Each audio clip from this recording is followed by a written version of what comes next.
São 7h33 e o meteorologista Reinaldo Knaib do CIMEPAR é o convidado do TNews hoje aqui no estúdio. Seja bem-vindo, obrigada por aceitar o convite, né, para vir explicar. A proposta é essa hoje, o seu trabalho, e ensinar um pouco sobre a previsão do tempo para a gente. Bom dia. Bom dia, Roberto, bom dia a todos os ouvintes. Obrigado pelo convite, o CIMEPAR também agradece a participação. Uma voz conhecida há muitos anos, né? Que a gente conhece pelo nome e pela voz, os meteorologistas do CIMEPAR, pelo serviço prestado nas rádios, em diferentes rádios. Até conversei um pouquinho antes com o Reinaldo, da gente iniciar a entrevista, que eu conheço ele há 20 anos, pelo menos 20 anos. E me lembro lá atrás, quando trabalhava na CBN, que a gente já entrevistava os meteorologistas ao vivo para falar sobre a previsão. Se tá há muito tempo, né? Tem muito tempo de casa. Isso, aproximadamente 22 anos, né? Então, na operação ali, quase 20 anos, né? Então, já é um período bem longo, né?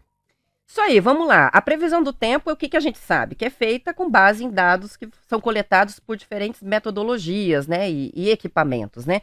Como é que é feita a explicação básica de como é que é feita essa coleta de dados e leitura dos dados? Bom, para fazer a previsão do tempo, né? Na verdade, começa olhando os dados meteorológicos, olhando as estações meteorológicas que registram os dados de chuva, temperatura, umidade, vento, né? Então, esses são feitos registros em todo o estado do Paraná e em todo o Brasil, né? Porque como os fenômenos meteorológicos não têm fronteira, né? Então, eles acontecem em todas as regiões do estado e fora do Paraná, né?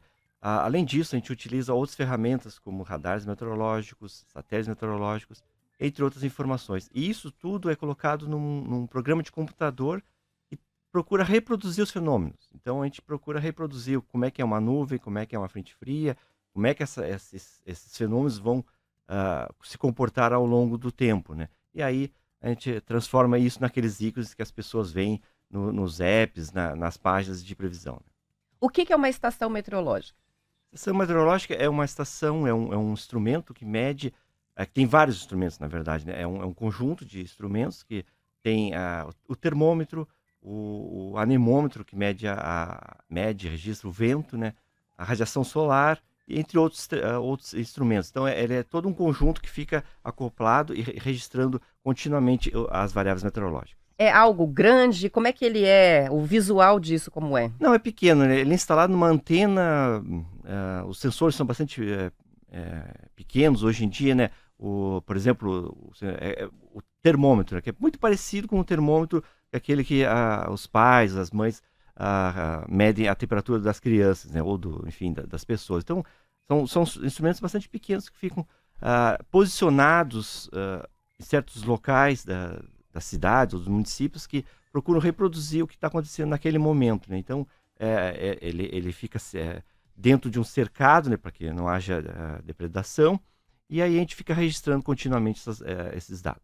Como é que é feita a escolha dos locais onde são colocadas as estações? A gente sabe que muitas vezes a gente vê o termômetro de rua ou do carro e tem uma temperatura bem diferente daquela que depois é medida, né? Então, hoje fez 40 graus em Curitiba. Depois que a gente vai ver o balanço do CIMEPAR, do que foi medido, não, a temperatura chegou a 35.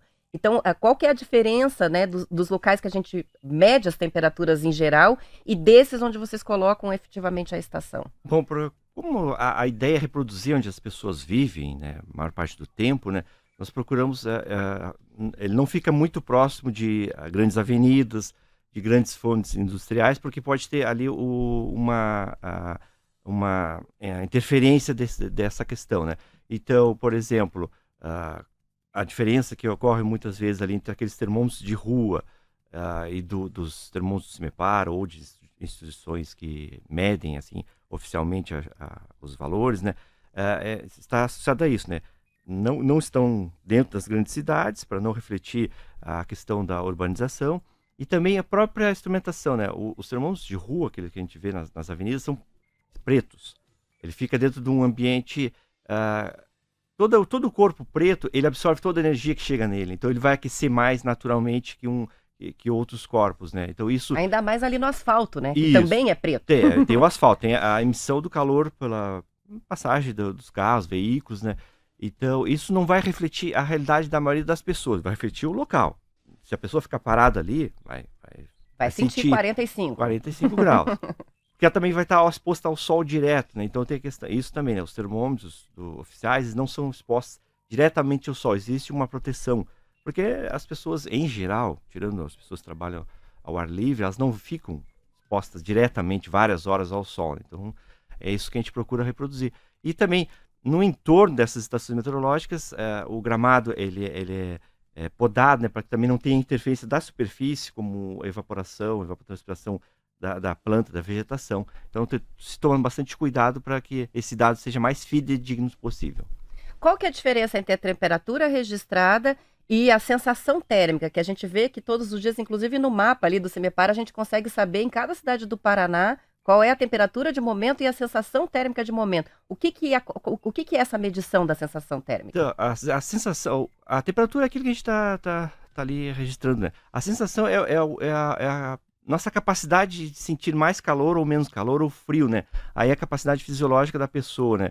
Então, quanto mais quente, mais úmido, a gente tem que transpirar mais, né? Então, se a temperatura está próxima dos 40 graus, a nossa temperatura corporal é em torno de 36, 37 graus Celsius. Então, se está 40 graus no ambiente, a gente precisa transpirar mais para manter o equilíbrio, né? Então, quanto mais úmido for, é aquele desconforto, aquele abafamento, né, que a pessoa sente, né? Ela sente suando, né? Isso é a sensação. Então, quanto muito mais quente for, mais úmido estiver, maior a pessoa precisa transpirar, precisa evaporar, precisa suar. Isso que é a Para sensação. poder regular a própria temperatura, Isso, manter, né, manter a temperatura. Porque senão, se ela começar a perder muito, ela pode se sentir desconfortável. Assim como no inverno, né? No inverno tá muito frio e ainda tem o vento, aí fica o vento soprando no rosto, vamos dizer, com a pessoa ao ar livre, né? É o contrário, aquele frio, ela começa a contrair o corpo para não perder energia, né? Então isso é a sensação, né? Isso, então, não é Chama muito atenção, simples. principalmente no frio, né, que às vezes a gente vê, como teve recentemente aí episódio de neve em Santa Catarina, em que se falava de uma temperatura negativa de 6 ou próxima de 6 e uma sensação de menos 17, uma coisa assim muito além Fora daquilo, do né? padrão. Isso, na verdade, eu imagino que que isso já esteja automatizado, né? Que com as variáveis, considerando o vento, já automaticamente vocês já têm a medição, né? Isso, é uma tabela, né? Então, temperatura X com vento X vai dar a sensação de muito menos que isso, né? É Então, fórmula. é uma fórmula que se aplica. E a partir do momento que o vento está muito forte, também não faz muita diferença separar o que é sensação e o que é frio. A pessoa está sentindo frio realmente, né? Assim como as pessoas estão sentindo calor, não é só o desconforto. Porque a partir do momento elas se aproximam, então não é só a sensação de frio, a pessoa está sentindo muito frio mesmo. Então, esse também a gente tem que ter esse cuidado, porque às vezes não é só estar desconfortável, não, está frio mesmo, está frio, está gelado, está muito Ventando muito confortável, forte. então já passou o desconforto. É frio e a pessoa tem que sair dali, senão ela vai ter uma hipotermia, ela pode ir até a óbito, né? Como que é medida a umidade relativa do ar? A gente está falando disso todos os dias agora, em função de um período de seca extrema, em que a gente sabe que está com níveis, não hoje, né? Que hoje deu uma amenizada, mas nos últimos dias com uma umidade relativa Bem muito baixa que a gente vai sentindo, né? Na respiração, aquela sensação de a pele tá rachando até de seca. Como é que isso é medido e o que que é a umidade relativa do ar? Então, isso tem um outro instrumento, né? Tem o termômetro que mede a temperatura e tem o psicrômetro, o higrômetro que mede a umidade, né?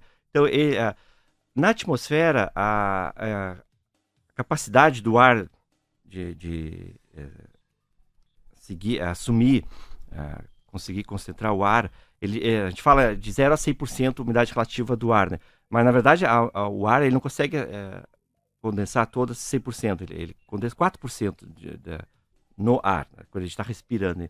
Então, quando esse ar chega a 100%, que ou seja, a capacidade do ar, das partículas de ar conseguirem ficar absorvendo a umidade, satura, aí começa a formar as nuvens, etc. E o contrário é verdadeiro, quando o ar está muito seco, ou seja, está muito quente, não tem uma fonte de umidade chegando, perto de um lago, vamos dizer assim, ou próximo dos oceanos, a evaporação vai aumentando e vai secando esse ar.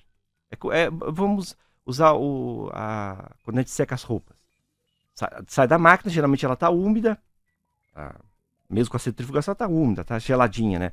Aí a gente bota o ar livre, o vento começa a soprar, ou diretamente no sol, e a gente não enxerga, mas ela está evaporando. E aí vai secando até a roupa ficar totalmente seca, né? Então isso é a umidade do ar. Um exemplo bem claro é isso. Botar uma roupa no varal e perceber ela secando e depois isso aí que a umidade desapareceu daquela região, né? Ela foi para algum lugar. O ar no entorno estava mais seco que a roupa e ele sugou essa umidade da roupa para seu ambiente em torno. Essa semana, a roupa que a gente pendurou secou em Ah, poucos minutos, Poucos né? minutos, né? Com sol e mais essa umidade baixa, né? Então secou muito rápido. Você falou sobre as estações meteorológicas e também citou radares meteorológicos. Qual que é a diferença entre uma coisa e outra? O que os radares medem? Então, a estação ela mede um ponto, né? Ela fica localizada num ponto. O radar meteorológico, existem vários tipos de radares, né? O CIMEPAR tem 3 aqui. Ele estima a chuva, né? Ele é uma antena grande, né? Ele emite uma onda, micro-ondas, na verdade, na atmosfera. Aí essa onda, ela viaja, né? Encontra as gotas de nuvens e volta para o radar, né? Um princípio um pouco parecido com os radares que a gente utiliza aqui nas cidades para medição da velocidade dos carros, né? Então, quando ele encontra uma gota de chuvas, ele emite, aí ele fica estimando, né, onde tem chuva nessa distância que ele consegue chegar aqui, é mais ou menos 480 quilômetros. Então ele vem para complementar a estação. A estação enxerga um ponto, dependendo da região, ela pode ser representativa até 50 quilômetros, e o radar pode chegar a 400 quilômetros. Então ele complementa tem o dado da estação e o dado do radar e do satélite, que é outro instrumento que aí enxerga muito mais, né, estima muito mais longe, né? Então são ferramentas que vão complementando a informação meteorológica. Os satélites, eu imagino que sejam usados de forma compartilhada no mundo inteiro, né? Então, como é que você tem acesso às imagens de satélite para fazer? E também aproveito para perguntar, com essas imagens é feita uma leitura também visual do que está acontecendo naquela região? Sim, os satélites, o Brasil não tem nenhum satélite meteorológico, tem alguns satélites ambientais, né? Os meteorológicos são... Nós não temos nenhum. Não temos nenhum. Não temos ainda tecnologia e não... Tecnologia até nós temos, não foi ainda... o projeto não foi executado, vamos dizer assim, né? Então são dos Estados Unidos e da Europa, Japão, China, entre outros. E aí sim, são compartilhados, né? Eles permitem o acesso, ele é liberado, né? Via internet, assim, qualquer pessoa pode acessar, né? Só tem que ter o conhecimento para entender as informações, né? Então, todas essas informações a gente pode acessar de todo o globo, né? Claro que às vezes, por exemplo, Estados Unidos, ali como tem muitos furacões, às vezes eles mudam, o satélite enxerga todo o globo, né? Ele consegue estimar aí temperatura, umidade, vento, entre várias variáveis, né? A cobertura de solo, né? Vegetação.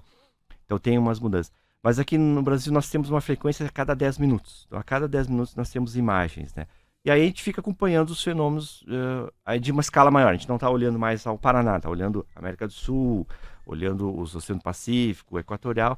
Porque, por exemplo, as frentes frias, que é muito comum a gente falar, né? Quase que semanalmente a gente fala, né? Chegou uma agora, né? Está passando uma aqui pelo estado, né? Elas se formam, ou às vezes aqui sobre o sul do país, principalmente Rio Grande do Sul, Argentina, Paraguai, ou mais ao sul, por exemplo, lá no sul do continente, no Oceano Pacífico. Então a gente já começa a olhar o fenômeno lá no Oceano Pacífico para ver se ele vai nos atingir. Então por isso que a previsão do tempo, ela tem essa previsão que está acontecendo hoje e a previsão para 5, 10 dias, olhando o que está acontecendo no nosso entorno. Legal. O que é uma frente fria? Frente fria, basicamente, é uma banda de nebulosidade, uma faixa de nebulosidade que provoca mudanças nas nuvens, na direção e intensidade do vento. Tem chuva associado, tem trovoadas, né, relâmpagos, raios, às vezes tem granizo, né, dependendo da época do ano, pode ter temporais, né. Hoje ela está relativamente calma, é uma frente fria fraca, está provocando pouca chuva, pouca incidência de raios. Então é uma faixa de nebulosidade, né. Ela seria onde ocorre o encontro de uma massa de ar quente e úmido com o encontro de uma massa de ar frio e seco. Então, nesse encontro, ela forma uma frente fria ou outros fenômenos. Por isso que chove, porque há um choque entre dois conjuntos, né? Ali, Isso, está numa temperatura mais alta e a frente que chega numa temperatura... Por isso que é frente fria? Por isso que é frente fria. A frente fria, ela está associada que o ar frio, ele vem na retaguarda da frente fria. Ele vai, após a passada da frente fria, quando limpa, quando fica tempo estável, a tendência é a temperatura diminuir. Então, a frente fria traz ar frio. A frente fria em si, Ela é a chuva. é a chuva, mas a chuva são essas mudanças. Diminui a temperatura porque o sol desaparece, vamos dizer assim, né? Mas o frio mais rigoroso vem na retaguarda, que seria a massa de ar frio, que provoca geada, tempo bom, nevoeiro, né? Isso é muito legal de entender a explicação, porque a gente sempre ouve do mesmo jeito, né? E ao longo dos anos, conversando com meteorologistas e falando da previsão do tempo, eu não sei a explicação, mas eu sei que depois de uma frente fria, na retaguarda vem uma massa de ar, geralmente polar ou de ar frio, e as Isso. temperaturas caem. Cai. Então é isso. A chuva chega e depois dela é que chega o ar frio. Porque o ar frio ele tá associado ao tempo estável. A geada é associada a tempo seco, né? Tem que estar seco, ausência de vento ou muito fraco, ausência de nuvens e temperaturas muito baixas, né? Isso que é a massa de ar frio que a gente fala, massa de ar frio ou massa de ar quente. Nos últimos dias a gente estava com o predomínio de uma massa de ar quente e seco, porque estavam temperaturas bastante elevadas, sol, e o ar estava muito seco, a umidade relativa do ar estava baixa, né? Agora a gente vai ser substituído uma massa de ar frio só, na verdade, amanhã, que depois que é sábado, domingo, como tu já comentou ali antes do nosso bate-papo aqui, já vai esquentar novamente, né? E aí nós vamos ter voltar o predomínio de uma massa de ar quente e seco. E na verdade, já avançando um pouquinho, nós vamos ter uma onda de calor. O que é uma onda de calor? Boa, o que é uma onda de calor que a né? gente está falando quase toda semana? Uma onda de calor, na verdade, sim, se a gente seguir as regras aí da literatura, né, ou uma das definições, é uma massa de ar quente e seco que predomina sobre uma grande extensão de área, ou seja, sobre a região sul, sobre a região sudeste, centro-oeste, que é o que vem acontecendo aqui no país.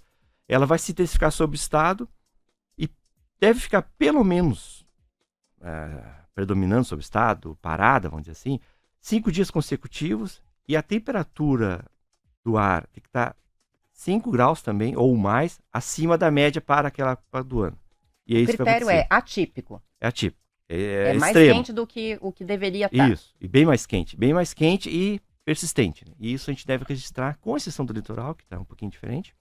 A gente vai registrar um calor atípico, já começa a aquecer, mas vai ser muito atípico, vai ser bem desconfortável. O que vai acontecer? Umidade muito baixa novamente, parecido com aquela umidade que a gente está registrando no São Paulo, no Distrito Federal, que é abaixo de 20%, né? Deve registrar aqui no estado, principalmente as regiões norte e oeste, ali as faixas norte e oeste. Aqui no Curitiba vai ser um pouquinho mais tranquilo, mas também vai ficar bem desagradável. E calor, muito calor. Mesmo durante a noite vai fazer calor. Parece verão. Aproveitando, antes da gente ir para o intervalo, que você citou o litoral, curiosidade, por que nos últimos dias no litoral a temperatura está mais baixa do que aqui em Curitiba? Aí, justamente associado a isso que a gente estava falando, o ar seco que está predominando agora, ele vem ali do interior do estado, da região centro-oeste do país. E ele chega, como não é um vento muito forte, apesar de estar sendo transportado, não é um vento muito forte. Aí ele chega aqui na região metropolitana e encontra a Serra do Mar. Ele não consegue transpor a Serra do Mar. E do outro lado, o vento está muito calmo, tem a própria evaporação da serra, o processo natural da vegetação, e o ar também o mar está quente. Então ali acaba formando essa nuvem baixa, que é um nevoeiro, e ele não se dissipa porque tá estagnado. O ar está muito paradinho lá, então aí... Ou seja, a Serra do Mar está salvando o litoral do Paraná dessa onda de calor, pelo menos, né? Tô olhando aqui, as temperaturas vão ficar bem normais, né? Casa de 23, 25 graus de máxima, e a gente com 33 aqui, né? Vamos pro intervalo, já volto.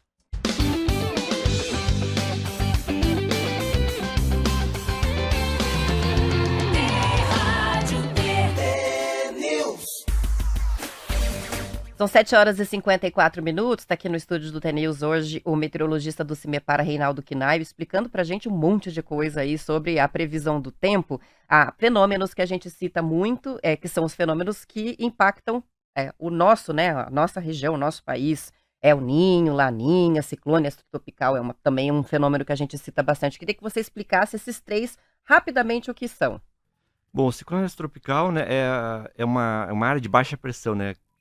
O ar, ele sofre pressão, assim, a distribuição do ar é através de centros de baixa e alta pressão, né? Então a gente está sempre sendo empurrado para a superfície, vamos dizer assim, né? Então, o ciclone tropical ele é uma área de baixa pressão, onde os ventos são muito fortes, há uma convergência de umidade, calor, e geralmente o centro dele dificilmente chega até nós, Paraná. Ele se forma mais sobre o Rio Grande do Sul e avança para o Oceano Atlântico, né? Ele nunca nos atinge diretamente o centro, né? No máximo a borda dele, né? O ciclone, na verdade, é o centro dessa área de baixa pressão, e a frente fria geralmente está associada a um ciclone tropical que passa por nós, é essa que provoca a bagunça toda aqui no estado do Paraná, né? E às vezes tem a frente quente também associada, né? A gente fala geralmente de ciclone, daí fala sobre mar, né? Sobre Isso. ondas altas, mar agitado. É algo que acontece no oceano? No oceano, porque geralmente ele acontece mais no oceano, eles formam mais no oceano. Às vezes eles formam no Rio Grande do Sul, mas geralmente é sobre o oceano. Então aí, o oceano é uma pista aberta, né? Então ele gera bastante atrito, gera as ressacas, vento muito forte, etc, né? Então por isso que a gente não que a gente não fale sobre o ciclone tropical, mas como ele não nos atinge diretamente. Geralmente a gente fala de Santa Catarina Santa mesmo, Catarina. né? De Santa como Catarina do balança aqueles arranha-céus lá Isso. em Balneário Camboriú, a tempestade, geralmente no litoral catarinense, Ali né? que é mais intenso, a influência é maior, né? Aí, isso a gente está falando de tempo, de escala aí de 5 dias a 10 dias, 15 dias no máximo. Agora É um evento, né? É, Passa e foi. quando a gente fala agora de El Niño, Laninha, até é bom explicar, né? O que é tempo e clima, né? Tempo é o que está acontecendo agora, nesse momento, ou até no máximo 10 dias, 15 dias, né? Isso é tempo. Clima, aí a gente está falando de mês, de estação meteorológica, como é que é o inverno no Curitiba? Isso é clima. Como é que é o verão? O verão é quente, é seco, isso é clima. Tempo é o que está acontecendo agora, né? E aí, então, Laninha, El Niño são fenômenos climáticos. A gente fala ciclone tropical, frente fria, são fenômenos de tempo. El Niño, Laninha, são fenômenos climáticos porque eles acontecem por vários meses seguidos ou até anos. Então a gente está falando... Por isso que é assim, o ano passado, por exemplo, a maioria da população talvez vai lembrar, foi uma primavera muito chuvosa, tivemos Rio Grande do Sul, aí teve vários eventos, desastres naturais. Sim. Foi associado a fenômenos locais, mas também ao El Niño, que estava predominando no passado, né? Então, El Niño e Laninha acontece lá nas águas do Oceano Pacífico Equatorial. Como é a maior bacia do mundo, ela consegue alterar a circulação do vento, bagunçar, vamos dizer assim, a atmosfera. E para nós, os principais efeitos aqui no Paraná é o Ninho, quando ele é forte. Aí depende também da intensidade do fenômeno. Quando ele é forte, ele transporta mais umidade e calor para o Paraná. E as tempestades ficam mais severas e mais frequentes. Vem chuva forte. Vem chuva forte e mais frequente. E a Laninha é o contrário. Quando ela está muito severa, ela favorece com que tenha menos umidade na atmosfera. Então há menos ocorrência de tempestades. Por isso que, geralmente, Laninha, quando é forte, quando é fraca nem tanto, né? A influência, né? A gente tem mais períodos de estiagem ou secas. A gente já está sofrendo, já é consequência do Laninha, essa estiagem que a gente vive nesse momento ou ainda não? Não. A Laninha, ela ia se formar agora ao longo do segundo semestre, mas as previsões aí estão indicando que ela não vai... Ela até deve se formar mais para o final do ano. Agora a gente está vivendo fenômenos locais, que é natural daqui. Quer dizer, natural não é, por exemplo, as queimadas não são naturais. Então isso interfere o tempo, né? A gente começa a emitir muita poluição, muito material particulado, altera um pouco a formação das nuvens. Né? Hoje, especialmente, as fotos que estão chegando dos ouvintes do interior é de uma fumaça muito, muito densa em algumas cidades, né? Tá? O pessoal não consegue enxergar o sol. Hoje todo estado vai estar assim por causa da frente fria, né? Então, antes da chegada da frente fria, o vento ele vai aumentar a intensidade, não próximo à superfície, mas nas camadas superiores, e vai transportar mais material particulado lá da região centro-oeste, onde está acontecendo. Então é natural. Tem a ver com a frente. Que ela vai favorecer que essa concentração de poluentes fique maior aqui no estado, né? Ela está segurando parte desses poluentes. Nos últimos dias estavam meio espalhados pelo Paraná, Santa Catarina, Rio Grande do Sul. Agora não. Ele vai ficar tudo concentrado aqui, depois vai para São Paulo, aonde ela for se deslocando, né? São 7h59, eu ainda tinha pelo menos umas 30 perguntas para fazer, mas tenho que encerrar. Eu agradeço muito por você ter vindo aqui, obrigada pela entrevista e por tantas informações úteis aí sobre a meteorologia. Obrigado também, nós agradecemos, foi bem legal o papo. Reinaldo Knaib, meteorologista do CIMEPAR, que foi o convidado hoje no estúdio, e são 8h em ponto, eu encerro por aqui. Amanhã tem mais T-News depois do horário eleitoral gratuito, termina por volta das 7h10. Até amanhã.